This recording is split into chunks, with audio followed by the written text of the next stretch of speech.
پہلے تو یہ سمجھ لیں کہ مسلمانوں کا نیا سال محرم سے شروع ہوتا ہے۔ محرم شریف سے اسلامی سال کا آغاز ہوتا ہے، لیکن اگر کچھ لوگ یہ سمجھیں بھی کہ ہم نے ان کا خیال ہو بھی جو اسلامی تعلیمات کے ساتھ اس طرح آگاہی اور واقفیت نہیں رکھتے کہ ہم نے شروع کرنا ہے جنوری سے، تو پھر بھی جب قومیں نیا سال شروع کرتی ہیں تو وہ تو اپنا محاسبہ کرتی ہیں۔ جشن تو وہ لوگ مناتے ہیں جنہوں نے ایک بہت بڑا کارنامہ سر انجام دے لیا ہو، اور جن قوموں کا حال یہ ہو کہ وہ دنیا کے ہر خطے میں پس رہے ہوں، اور جس ملک کا یہ حال ہو کہ وہاں کچھ لوگ سطح غربت سے نیچے زندگی گزار رہے ہوں، تعلیمی معیار بڑا پریشان کن ہو، لوگ انتہائی آزمائش میں وقت گزار رہے ہوں، ان لوگوں نے جشن منانے۔ ہمارے تو ذمہ یہ تھا کہ ہم حساب کرتے کہ یہ سال گزرا ہے، کتنی نمازیں میری رہ گئی، کتنے خیر کے کام تھے جو میں نہ کر سکا۔ ہمیں تو اس بات پہ رونا تھا کہ یہ سال بھی میری زندگی سے مائنس ہو گیا اور ابھی تک میں اپنے آپ کو تبدیل ہی نہیں کر سکا۔ ایک سال اور گزر گیا اور میرے اندر کوئی بھی پرہیزگاری، نیکی، خیر والی تبدیلی نہ آ سکی۔ ہمیں تو اپنا حساب کرنا تھا۔ یہ سال بھی گزر گیا اور مسلمان کھل کے اس سال نہ بیت اللہ کی زیارت کر سکے، نہ روضہ رسول کی حاضری دے سکے۔ تو یہ تو مقام استغفار ہے، تو مقام توبہ ہے، اور قوم کو لگا دیا گیا ہے، بس وہ ایک چکر میں پڑ گئی ہے، جو بھی موقع ہے بس وہ کسی نہ کسی جگہ پہنچ جاتی ہے۔ اور ہم ہیں کہ بس یہ دیکھتے ہیں کہ آج کل ہوا کدھر کی ہے، سوچتے سمجھتے بھی نہیں اور اس کے پیچھے چل نکلتے ہیں۔ تو اس لیے ایک تو پچھلے سال کی غلطیوں سے اللہ سے معافی مانگیں، کمزوریوں سے، اور نئے سال کے لیے اپنے ارادوں کو وضو کرائیں، اپنی نیتوں کو صفائی دیں، کوشش کریں کہ یہ سال جو آیا ہے میں اللہ کی فرما برداری میں گزاروں گا، میں رسول اللہ صلی اللہ علیہ وسلم کی سنت کی اتباع میں گزاروں گا، میں اپنے دین کے لیے، ملت کے لیے، وطن کے لیے کچھ کر کے دکھاؤں گا، میں اپنی طبیعت کے اندر وہ چیزیں پیدا کروں گا کہ میرا وجود نفع والا ہو، میری بات نفع والی ہو، میرا کردار نفع والا ہو، میں کسی کو کچھ دے سکوں۔ شوق ایسا، اعلیٰ حضرت فاضل بریلوی رحمۃ اللہ علیہ، ذی الحج کی آخری رات تھی، اگلے دن محرم شروع ہونا تھا، تو آپ کے خادم کہتے ہیں کہ فرمانے لگے یار سال بدل گیا تو ہمیں بھی بدل نہیں جانا چاہیے۔ تو میں نے عرض کی حضور کیا مطلب؟ فرمانے لگے ایک سال اور کم ہو گیا ہے، اب ہمیں کچھ نیکی بڑھا لینی چاہیے۔ یہ ایک سال اور گزر گیا، اگر تھوڑی مہلت مل گئی ہے تو ان ایام میں رب رب کر لینی چاہیے، کوئی خیر ہمیں جمع کر لینی چاہیے۔ اللہ کے حضور دعا ہے مالک کریم ہمیں سمجھ عطا فرمائے، ہمارے حال پہ اللہ رحمت فرمائے۔ انسان کی زندگی میں جو چیزیں اسے بہت زیادہ نقصان دیتی ہیں اور بہت پیچھے چھوڑ دیتی ہیں، دنیاوی معاملات سے لے کر روحانی، اخلاقی، قلبی اور قرب الہی کے معاملات تک کو جو چیزیں نقصان پہنچاتی ہیں، ان میں ایک بڑی چیز غفلت ہے۔ ایک لفظ ہوتا ہے جو ہمیں اکثر سننے کو ملتا ہے کہ آپ کی توجہ نہیں ہے۔ یہ ڈھیر سارے لوگوں کا مطالبہ ہوتا ہے، اہل خانہ بھی مطالبہ کرتے ہیں، کئی موقع پر والدین بھی مطالبہ کرتے ہیں، غرباء بھی مطالبہ کرتے ہیں کہ امیروں کی ہماری طرف توجہ نہیں ہے۔ اور یہ بڑی لازمی سی بات ہے کہ کسی چیز پر جب توجہ رہتی ہے تو وہ چیز بہتر ہو جاتی ہے۔ اور جب عدم توجہی کا لوگ مظاہرہ کرتے ہیں تو وہ معاملہ خراب ہو جاتا ہے۔ یہ جو عدم توجہ ہے اسی کو غفلت کہتے ہیں، اور جب انسان کے مزاج پر غفلت طاری ہوتی ہے اور غفلت اس پر پوری طرح غلبہ کر لیتی ہے تو پھر اس کی زرخیز زمین کو وہ بنجر کرتی ہے۔ غفلت انسانی دل کے لیے بڑی نقصان دہ چیز ہے اور انتہائی تکلیف اور ضرر کا باعث ہے۔ دلوں پر جو قحط نازل ہوتا ہے، قحط، ویران ہو جاتے ہیں دل، اور جو دلوں پر خشکی نازل ہوتی ہے کہ طبیعتیں خشک ہو جاتی ہیں، یہ غفلت کی وجہ سے ہوتی ہے۔ جو لوگ غافل ہو جاتے ہیں نا، اپنے معاملات کا دھیان نہیں رکھتے، دیکھیں نا، آپ کو کھانا کھاتے بھی غافل نہیں ہونا چاہیے۔ اگر کھانا بھی غیر معتدل کھا لیا جائے تو وہ انسان کی طبیعت کے لیے باعث ضرر بن جاتا ہے، نقصان کا باعث بنتا ہے۔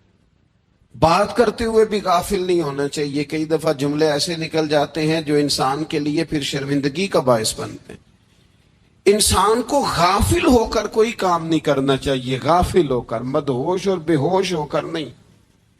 غفلت دل کو ویران کرتی ہے، طبیعت میں خشکی لاتی ہے۔ غافل کبھی نہ بنے۔ قرآن مجید فرقان حمید نے ارشاد فرمایا کہ اقترب للناس حسابہم، فرمایا لوگوں کے حساب کا وقت قریب آ گیا۔ وہم فی غفلت معرضون، اور وہ ابھی بھی غفلت میں منہ پھیرے ہوئے ہیں۔ ٹائم آ گیا حساب دینے کا، لیکن وہ بھی غافل ہیں۔ ہمارے جو زیادہ تر نقصان زندگی میں ہوئے ہیں وہ صرف ہماری غفلت کی وجہ سے ہوئے۔ ہم نے چیزوں پر توجہ نہیں دی، چیزیں گڑبڑ ہو گئیں۔ جس آدمی نے پھول لگائے ہوں، پھل لگائے ہوں، کھیتی لگائی ہو، وہ دانہ ڈال کے پانی دے کے فارغ نہیں ہو سکتا، اسے توجہ کرنی پڑتی ہے۔ اور کسی نے کہا تھا مالی جیندے ہون تو پھر بوٹے سوکھدے نہیں۔ اگر موجود ہونا ان کو سینچنے والا، رکھوالی کرنے والا، تو پھر ان کی جڑیں کبھی خشک نہیں ہوا کرتی۔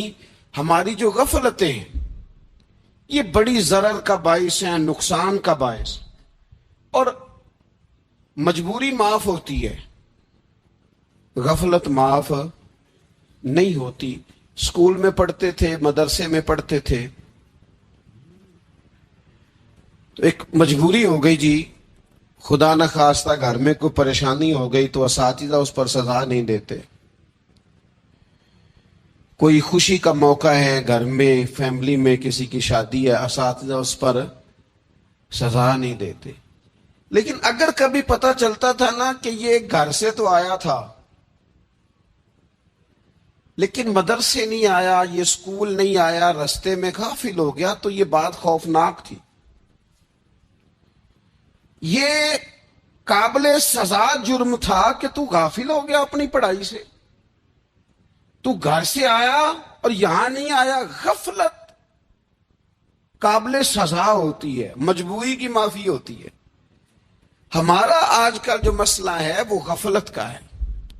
ڈھیر سارے لوگ ہیں، سمجھدار بھی ہیں، سیانے بھی ہیں، معاملہ فہم بھی ہیں، باشعور بھی ہیں، تعلیم کی ڈگریاں بھی رکھتے ہیں، لیکن اگر ان کی زندگیوں کی تکلیفوں کو دیکھا جائے اور بے آباد روح کو دیکھا جائے اور سجدوں سے ان کی دوری کو دیکھا جائے تو ایک ہی بات سمجھ میں آتی ہے کہ پتہ سارا ہے لیکن لے ڈوبی ہے غفلت، توجہ نہیں کی۔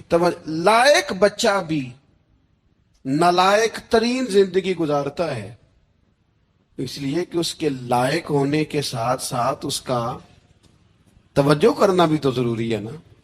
نرے لائق کا کیا فائدہ اگر وہ محنتی نہیں، اگر وہ توجہ ہی نہیں کرتا، اپنا سبق دھیان سے سنتا پڑھتا ہی نہیں، تو جتنا مرضی لائق ہو پیچھے رہ جائے گا۔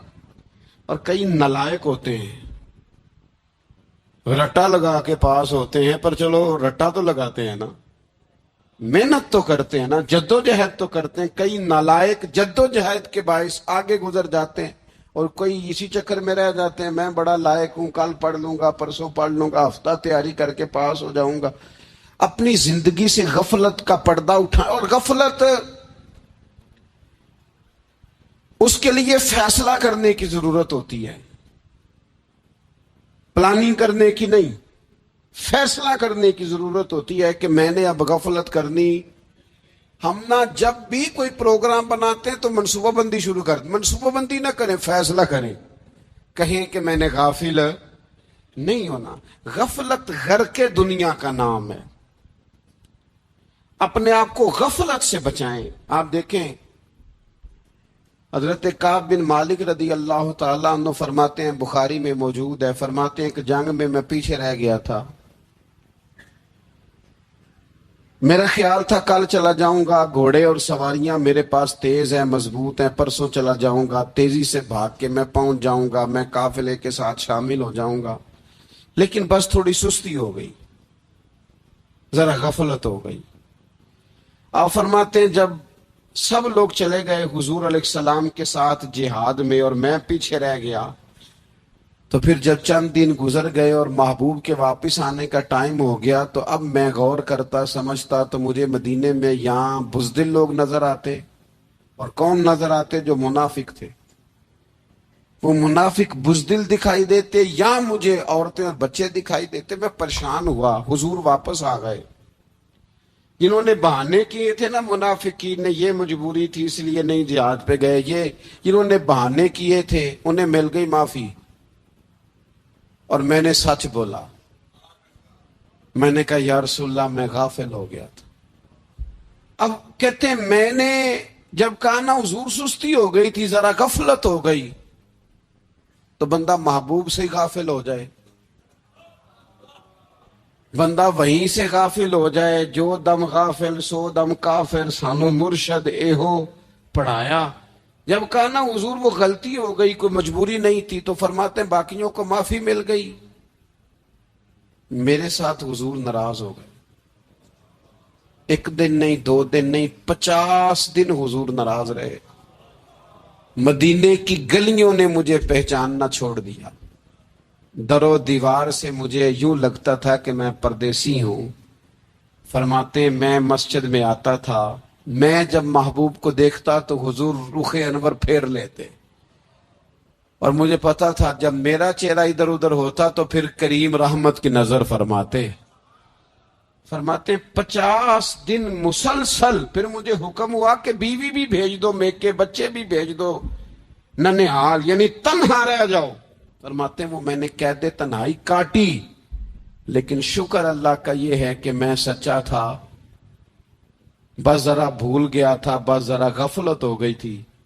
تو فرماتے ہیں پھر اللہ تبارک و تعالی نے میرے اوپر فضل یہ فرمایا کہ میری توبہ کا اعلان رب نے قرآن مجید میں فرمایا۔ تو غافل نہ بنے کبھی بھی۔ ہمارا نہ مسئلہ یہ ہے، اور آپ نے ناراض نہیں ہونا، ڈھیر سارے لوگ غافل ہو جاتے، مالدار بھی غافل ہیں، صاحبان علم بھی اللہ ماشاء اللہ بہت ساری جگہوں پہ غافل ہیں۔ جن لوگوں کو 4 لوگ جاننے لگ جاتے ہیں، کوئی مقام حاصل ہو جاتا ہے، وہ بھی بہت ساری جگہوں سے غافل ہو جاتے ہیں اللہ ماشاء اللہ۔ غفلت بڑی تکلیف والا منظر ہے۔ جو لوگ سمجھتے ہیں نا میں اب گڈ بک میں آ گیا ہوں، اب میں اچھا ہو گیا ہوں، اب میرے لیے خیر کہا جاتا ہے، مجھے اچھائی شاید یہ مستقل میرے ساتھ رہے گی، تعریف ہی ہوگی ہمیشہ، وہ بھی غافل ہو جاتے۔ اور یہ غفلت ٹھیک نہیں ہوتی۔ وجہ دیکھنی چاہیے کس وجہ سے انسان کو وقار مل رہا، عزت مل رہی۔ اپنی زندگی سے غفلت کو اتار پھینکیں۔ تھوڑی دیر کی تو غفلت ہوتی ہے، لمبی تو نہیں۔ 2 منٹ کے لیے صرف اس نے ڈرائیونگ کرتے ہوئے چہرہ موبائل کی طرف کیا تھا، 2 ہی تو منٹ لگے تھے۔ لمحوں نے خطا کی تھی، صدیوں نے سزا پائی۔ لمحوں نے خطا کی تھی، صدیوں نے سزا پائی۔ ایک لمحے کے لیے غافل ہوئے تھے اور صدیاں نسلیں روتی رہ گئیں پیچھے، بچے تڑپتے رہ گئے، اہل خانہ پریشان رہ گئے، ماں باپ ساری زندگی روتے رہے، لیکن یہ 2 منٹ کے لیے یہ غفلت جو ہے یہ بڑی تکلیف والا معاملہ۔ اپنی زندگی سے غفلت کو اتارنا، غافل نہیں بننا، ہر وقت توجہ اور ساری باتوں پہ توجہ۔ بعض اوقات لوگ ایک طرف توجہ کر کے ایک طرف سے غافل ہو جاتے ہیں، نہ، توجہ ہمیں پہلو رکھنی ہے۔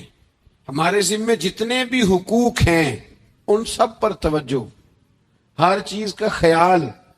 ایسا نہ ہو کہ عبادت کرتے رہ جائیں اور حقوق العباد ہم سے چھوٹ جائیں، اور حقوق العباد اتنے زیادہ ادا کریں۔ صاحب مجھے کہنے لگے ایک دفعہ بڑے وثوق کے ساتھ کہنے لگے جی معاذ اللہ ثم نہیں جی ٹائم ملتا پھر نماز دا کی کریے، روزی کمانا بھی تو عبادت ہے نا۔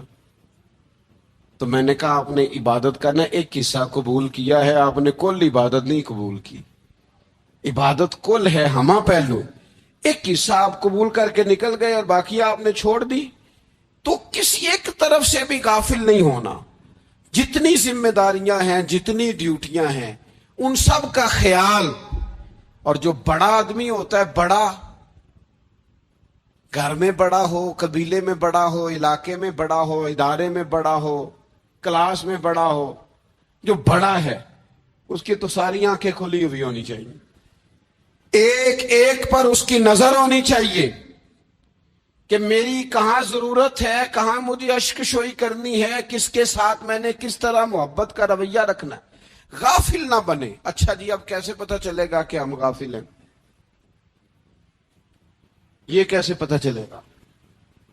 آپ کسی بندے سے بھی پوچھ لیں حالات کیا ہیں تو کہتا ہے اللہ کا شکر ہے کبھی کسی کا دل نہیں دکھایا، اللہ کا شکر ہے جی زمانہ ہو گیا 5 نمازیں پڑھتا ہوں، اللہ کا شکر ہے جی۔ کیسے پتہ چلے گا غافل ہیں؟ پہلی علامت ہمارے علماء اور صوفیاء نے غافل بندے کی لکھی ہے۔ اس آئینے میں نے اور آپ نے اپنا آپ دیکھنا ہے۔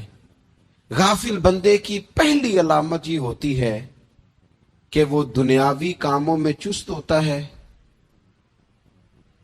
اور اللہ اور اس کے رسول کی فرما برداری میں سست ہوتا ہے۔ یعنی نماز کے وقت تو اسے نیند ستاتی ہے، پریشانی ہوتی ہے، لیکن اگر کسی جگہ مال مل رہا ہو، پیسے مل رہے ہوں، وہاں جانا ہو تو پھر اسے کوئی چیز بھی تنگ نہیں کر۔ دنیاوی کاموں میں چست ہوگا، یعنی ٹی وی کے آگے، موبائل کے آگے وہ گھنٹوں بیٹھا ہوا ہے، اور اگر اسے 25 منٹ قرآن پاک سننا پڑ جائے، اگر اسے 20 منٹ دینی محفل میں بیٹھنا پڑ جائے، اگر اسے کہا جائے کہ تو 20 رکعت نماز نفل ادا کر، دنیاوی کاموں میں چست ہے، دینی کاموں میں، یہ غفلت کی پہلی علامت۔ پھر ذاتی معاملات پہ پیسہ خرچ کرنا ہو تو ڈھیر سارا ہے، کسی غریب کی مدد کرنی ہو تو۔ وہ ہمارے ایک دوست ہیں، وہ اکثر کہا کرتے ہیں، وہ کہتے ہیں آج کل کسی سے کہنا فلائی کام میں، دینی کام میں، کسی کی مدد میں کچھ 4 پیسے خرچ کرنے ہیں تو لوگ کہتے ہیں ہاتھ تنگ ہے۔ ہاں کوئی سستا پلاٹ ملتا ہو نا، اور اگر یہ سمجھ آ جائے کہ وہ مجبور ہے بیچارہ بیچنے والا، تو پھر کہتے ہیں میں 2-3 دوستوں کو پھاڑ لے سن۔ ذاتی کاموں میں جب بندہ چست ہو اور دینی کاموں میں سست ہو تو مطلب یہ ہے کہ بندہ غافل ہے۔ پہلی علامت غفلت کی۔ اور غفلت کی دوسری نشانی یہ ہے کہ انسان گناہ کے کاموں کو معمولی سمجھنے لگ جاتا ہے۔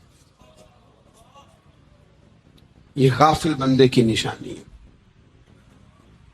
گناہ کو معمولی سمجھتا ہے، چھوٹا سمجھتا ہے۔ آج کل لوگ کہتے نہیں میں کو اکیلا کر رہا ہوں، ساری دنیا ہی کرتی ہے۔ اور جناب کیا ہو گیا اگر یہ غلطی ہو گئی تو بندے سے ہو ہی جاتا ہے۔ گناہ کو معمولی سمجھنا، چھوٹا سمجھنا، اور کہنا پھر کیا ہو گیا ہے، انسان سے غلطی ہو جاتی ہے۔ آپ دیکھ لیں کہ سینکڑوں بیسیوں گناہوں کا بوجھ ہمارے سروں پہ ہوتا ہے، لیکن کوئی ہمارا دبدبہ ہے، کوئی ہماری گفتگو ہے، کوئی ہمارے جملوں میں خود پسندی ہے، کوئی ریاکاری ہے، کوئی تصنع ہے۔ یہ غافل بندے کی علامت ہے۔ نبی اکرم صلی اللہ تعالی علیہ وآلہ وسلم نے فرمایا مومن اپنے گناہوں کو پہاڑ کی طرح سمجھتا ہے۔ یہ بخاری میں حدیث ہے۔ مومن پہاڑ کی طرح جانتا ہے اور وہ ڈرتا ہے کہ کہیں وہ پہاڑ اس کے اوپر گر نہ جائے، یعنی کہیں مجھے میرے گناہ کی سزا نہ مل جائے۔ چھوٹے گناہ کو بھی پہاڑ جانتا، یار مجھ سے غلطی ہو گئی، مجھے ٹھیک کر لینی چاہیے، مجھے معافی لے لینی چاہیے، مجھے توبہ کر لینی چاہیے۔ مومن اپنے اوپر گناہ کو پہاڑ کی جانب سمجھتا ہے۔ اور حضور علیہ الصلوۃ والسلام فرماتے ہیں کہ یہ جو فاسق اور فاجر ہوتا ہے نا، اللہ کا نافرمان، یہ گناہ کو مکھی کی طرح سمجھتا ہے۔ یہ سمجھتا ہے میں نے اشارہ کرنا ہے، مکھی نے اڑ جانا ہے۔ مومن کی علامت یہ ہے کہ وہ پہاڑ جانتا ہے، اگر غلطی ہو جائے تو پہاڑ۔ امام اعظم ابو حنیفہ رحمۃ اللہ علیہ گزر رہے تھے تو بارش ہو گئی تھی اور کوفہ میں کیچڑ تھا، تو آپ نے جو جوتے پہنے ہوئے تھے ان جوتوں سے چلتے ہوئے نا آپ کے پاؤں سے کچھ مٹی اڑی، تو سامنے ایک یہودی تھا، اب اس زمانے میں دیواریں کچی ہوتی تھی، اس کے دیوار پر جا کے وہ مٹی جو تھی وہ لگ گئی۔ اب امام صاحب بڑے پریشان ہوئے کہ میں نے اس کی دیوار کو آلودہ کر دیا۔ یہاں تو لوگ اپنی اینٹیں رکھتے رکھتے کئیوں کی دیواریں توڑ ہی دیتے ہیں، اور پھر وہ اس پر ماننے کو بھی تیار نہیں ہوتے، تسلیم کرنے کو بھی تیار نہیں ہوتے۔ وہ کہتے ہیں پھر کیا ہو گیا، اب ہمارا یہاں گھر ہے تو ہم نے ٹرالی منگوانی نہیں تھی، ہمارا حق بنتا تھا۔ امام صاحب کے پیروں سے ذرا کیچڑ اڑا، یہودی کی دیوار پہ لگا، اس کی کچی دیوار تھی۔ امام صاحب پریشان ہو گئے، سوچنے لگے کہ اگر میں دیوار سے یہ کیچڑ اتارتا نہیں تو یہ بھی زیادتی ہے، میں نے اس کی دیوار کو گدلا کر دیا، اور اگر میں اتارتا ہوں تو کچھ مٹی اس کی دیوار کی بھی اتر جائے گی، کچی دیوار ہے، یہ بھی زیادتی ہے۔ مومن گناہ کو پہاڑ کی طرح سمجھتا ہے کہ کہیں گر نہ جائے، اس کی بھی کہیں سزا نہ مل جائے۔ امام صاحب نے اس کے دروازے پہ دستک دی، وہ باہر آیا تو اتفاق سے وہ آپ کا مقروض بھی تھا، اس نے پیسے دینے تھے۔ باہر نکلتے ہی کہنے لگا اوہ آپ تو قرض لینے آ گئے، میرے پاس تو ابھی گنجائش نہیں ادا کرنے کی۔ تو امام صاحب کہنے لگے تو قرض چھوڑ، وہ میں نے معاف کیا، میرے سے غلطی ہو گئی ہے۔ میں آ رہا تھا، لکڑی کے جوتے اس زمانے میں کھڑاؤں لوگوں نے پہنے ہوتے تھے، کہا وہ میرے پیروں سے ذرا کیچڑ اڑا ہے، تیری دیوار پہ لگ گیا ہے۔ اب میں بڑی دیر سے کھڑا سوچ رہا ہوں کہ اگر میں تیری دیوار صاف نہ کروں تو میں نے یہ میلی کر دی، گدلی کر دی، یہ بھی بات درست نہیں ہے، زیادتی، اور اگر میں اسے صاف کرتا ہوں کچی دیوار سے کچھ مٹی اتر جائے گی تو یہ بھی زیادتی ہے، اب تو بتا میں کیا کروں۔ تو بے موسمہ پھل تھا نا یہ، تو بے موسمہ پھل دیکھ کے بندہ حیران ہو جاتا ہے، جو باتیں روٹین میں نہ ہو رہی ہوں وہ ذرا انوکھی لگتی ہے، بندہ حیران ہو گیا، غور سے امام صاحب کا چہرہ دیکھنے لگا، غور سے چہرہ دیکھنے لگا، پھر تھوڑی دیر سوچنے کے بعد کہنے لگا حضور پہلے میں نے دین اسلام کے بارے میں پڑھا اور سنا تھا، آج میں نے دین دیکھا ہے۔ پہلے میں نے سنا تھا کہ دین اسلام اس طرح کا ہے، آج میں نے دین۔ ہم نہ پوری دنیا کے کافروں کو دین سنانا چاہتے ہیں، دکھانا نہیں چاہتے، ہم نیک نظر آنا چاہتے ہیں، نیک بننا نہیں چاہتے، ہم نیک نظر آنا چاہتے۔ نتیجہ کیا نکلتا ہے کہ کچھ عرصے کے بعد پتہ چل جاتا ہے بندہ کس لیول کا نیک ہے، کیا معیار ہے اس کی نیکیوں کا۔ کہنے لگا حضور پہلے میں نے دین سنا تھا، آج دیکھا ہے۔ آپ وہ مٹی کی دیوار پر جو کیچڑ لگ گیا ہے، دیوار کو بعد میں صاف کیجئے گا، پہلے کلمہ پڑھائیں تاکہ میرے اندر کا کفر صاف ہو جائے، اب مجھے مسلمان کر دیں۔ تو غافل آدمی جو ہوتا ہے نا، وہ پھر تیسری بات، جب بندہ بہت زیادہ غافل ہو جاتا ہے پھر اعلانیہ گناہ کرنے لگتا ہے۔ ایک گناہ پھر اس کا اظہار گناہ۔ ایک بندہ، حدیث پاک میں آتا ہے، ایک بندہ رات کو کوئی غلطی کرتا ہے، اللہ تعالیٰ اس پہ پردہ ڈال دیتا ہے، لیکن وہ سویرے خود لوگوں کو بتاتا پھرتا ہے میں نے یہ کیا، میں نے یہ کیا۔ جب آپ اظہار گناہ کرتے ہیں نا تو سامنے والا بھی دلیر ہوتا ہے، کہتا ہے اس نے کیا میں کر لوں گا تو پھر کیا ہوا؟ ہمارے علماء نے لکھا ہے کسی کی نماز قضا ہو جائے تو کسی کو بتائے نہ، قضا پڑھ ڈالے، اس کا جگہ جگہ ذکر نہ کریں۔ جب آپ کہیں گے نا میری قضا ہو گئی تو آپ کے ساتھ رہنے والا بچہ دوست سمجھے گا یار اس کی قضا ہو گئی یا تو میری بھی ہو جائے گی تو کیا ہو۔ گناہ کرنا بھی گناہ ہے اور گناہ کا اظہار بھی گناہ ہے۔ نبی اکرم صلی اللہ تعالی علیہ وآلہ وسلم نے ارشاد فرمایا میری ساری امت کو معافی مل جائے گی سوائے ان لوگوں کے جو اعلانیہ گناہ کرتے ہیں۔ یہ بخاری مسلم دونوں میں حدیث موجود ہے۔ جو اعلانیہ گناہ، جنہوں نے خود ساری دنیا کو گواہ بنا لیا میں نے یہ بھی جرم کیا، یہ بھی کیا، یہ بھی کیا، یہ بھی کیا، خود انہوں نے لوگوں کے، بہت بڑے غافل آدمی کی علامت ہے کہ گناہ کرے اور پھر اوپر سے اعلانیہ گناہ کرے، اتنا بڑا جرم کرے۔ پھر چوتھی علامت اگر ہم دیکھنا چاہیں کہ ہم غافل تو نہیں، تو غافل بندے کی چوتھی علامت یہ ہوتی ہے کہ وہ فضول کاموں میں وقت بڑا ضائع کرتا ہے۔ فضولیات میں ادھر بیٹھے ہیں ادھر بیٹھے ہیں، یہاں گپ شپ ہو رہی ہے، وہاں موبائل دیکھا جا رہا ہے، پھر کوئی ٹائم ملا ہے تو پھر کہیں دور دراز کسی ہوٹل پہ کھانا کھانے چلے گئے، پھر کچھ ٹائم ملا تو چلو نکلتے ہیں ذرا کوئی ہفتہ سیر کر آتے ہیں، یہاں گپ شپ ہے، فلاں کو ڈسکس کر لیتے ہیں، فلاں کے بارے میں بات کر لیتے ہیں، سیاسی تبصرے کر لیتے ہیں، یہ تھوڑی گفتگو ہو جاتی، چلے محلے داروں پہ تبصرہ شروع کرتے ہیں، کون روٹی زیادہ کھا رہا ہے اور کس کے پاس پیسے زیادہ آ گئے، چلو جا کے پتہ کرتے ہیں۔ حالانکہ یہ پتہ نہیں کرنا چاہیے تھا، پتہ تو اس کا کرنا چاہیے تھا جو بیچارہ کل سے بھوکا ہے، خبر تو اس کی رکھنی چاہیے تھی جس بیچارے کے گھر میں بچوں کے لیے پہننے کو کپڑے موجود نہیں ہیں، اس پر تبصرہ یہ کرتے ہیں کہ یہ محنت کیوں نہیں کرتے، اور اگر کسی پر اللہ عطا کر دے پھر حساب ضرور لگاتے ہیں کہ ذرا معلومات کرو یہ اتنی جلدی آگے کیسے نکل گئے۔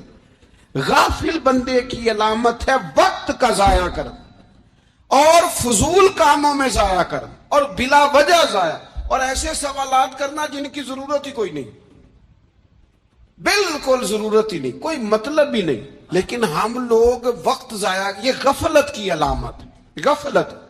اللہ والوں کی علامت کیا تھی؟ ایک بات انہوں نے زندگی میں لے لی، سیکھ لی، پھر ساری زندگی اسی پہ گزار دی۔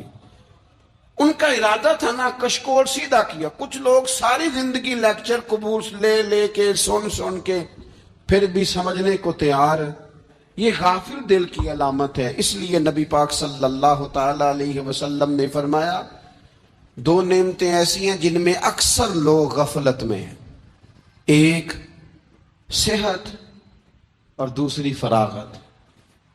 لوگ بلا وجہ وقت ضائع کرتے ہیں۔ اللہ نے صحت دی ہے کسی خیر کے کام میں لگائیں، اگر آپ کے پاس فارغ وقت ہے تو قرآن پاک کو یاد کریں، ترجمہ اور تفسیر سے پڑھیں، محبوب پاک علیہ السلام کی احادیث کو یاد کریں، اللہ والوں کی باتیں سنیں، وقت ملے تو عبادات میں لگائیں، نوافل میں لگائیں، تلاوت میں لگائیں، ذکر اذکار میں لگائیں، اور پھر اللہ مزید توفیق عطا کرے تو کسی کے بھلے میں وقت لگائیں، گلی سے کوئی کانٹا اٹھائیں، کوئی روڑا اٹھائیں، کوئی کسی کی مدد کریں۔